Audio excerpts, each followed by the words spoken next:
guys, we got this great clip from one of our long content videos. Don't forget to hit the subscribe button. Enjoy. This is one of our favorite ones. As I said, we like to buy value add real estate and hold on to it for a long time, collect the cash flow and all of the tax benefits along the way, and guess what happens over time? Real estate tends to trend up.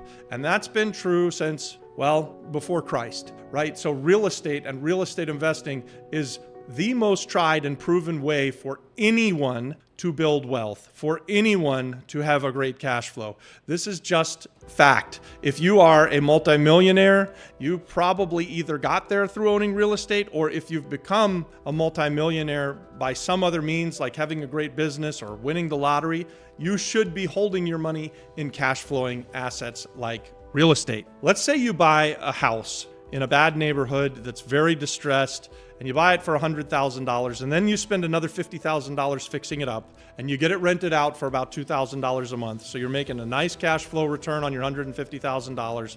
You get to do the depreciation of the $150,000 and take advantage of the tax breaks that come with that. If you did that inside of an opportunity zone, which you could on the property that I'm describing, you would then hold on to it for 10 years, and you'd be able to sell it at its value after 10 years, which means that you get to factor in all of the appreciation. So back to the example, you have $150,000 invested.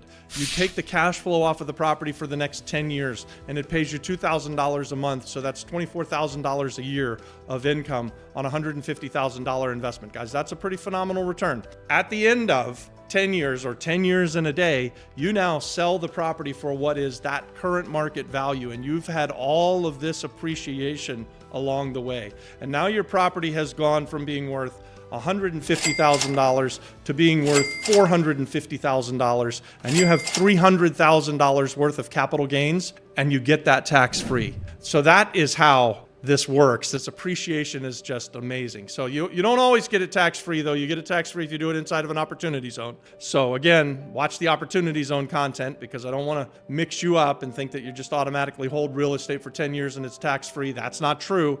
You have to jump through the hoops. You have to do it the way that the government wants you to do it. You've got to kind of partner with them. And opportunity zones, again, they're a beautiful wealth builder. So that's appreciation. Hopefully I explained that in a way that you guys understand. Leave me a comment, guys. What do you think about the 5 ways to be profitable through value add real estate investing? What's your favorite? Mine is probably the cash flow that comes along the way. All of the other stuff we treat as a bonus, right? We try to back into that number. We know what we're going to invest when we buy it. We know approximately what we're going to spend to fix it up before we buy it.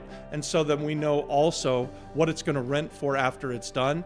And we're usually very happy with that return on our capital. So guys, if we can get a 16% return and watch the property appreciate over time, and then sell it at the end of a long period of time and get all of our money back and make a huge pile of cash and then go on to the next investment, that's what we like to do here. So I promised you a bonus for sticking around to the end. We got through the 5. Here's the Grand Slam bonus, and I kind of alluded to it throughout this video, but the Grand Slam bonus is when you identify a property that's a value add real estate investment play and you reposition it, so you turn it into its highest and best use. So let's take an example of the room that we're in here, and I use this example often because it's something that we are actively investing in.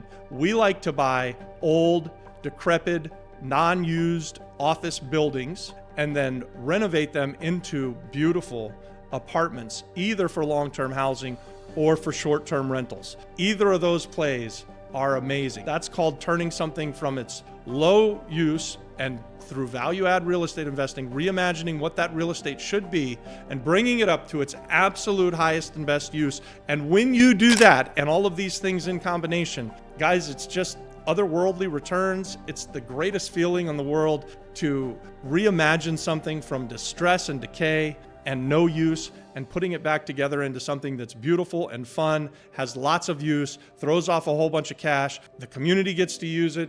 It's just a great feeling. It's a great play. Anyways, it is for me. This is what gets me out of bed. I love this kind of play. I really like to think outside of the box and try to reconfigure what something could be. So maybe I look at some things differently than other people do, and hopefully as value add real estate investors, you will learn to do it as well. And we'll look at something and we'll say, you know, as a house, it didn't work, but as a hotel, it works really well. Or as a mixed use commercial building, it didn't work, but if we just turn it into a grocery store, we get the highest and best use out of the space. There are so many different things that we're doing where we're always looking for what's the highest and best use. And so that's our bonus. That's what we would love to encourage you guys to do. It's something that you'll grow into. So go out there and find a house, value add real estate, renovate it up to its highest and best use, collect the cash flow along the way, take advantage of all the depreciation. Guys, if you do it inside of an opportunity zone, then you get to sell it at the end of 10 years in a day and you pay zero capital gains. Wow. Hey guys, thanks for watching that.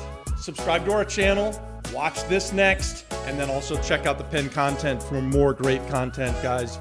God bless.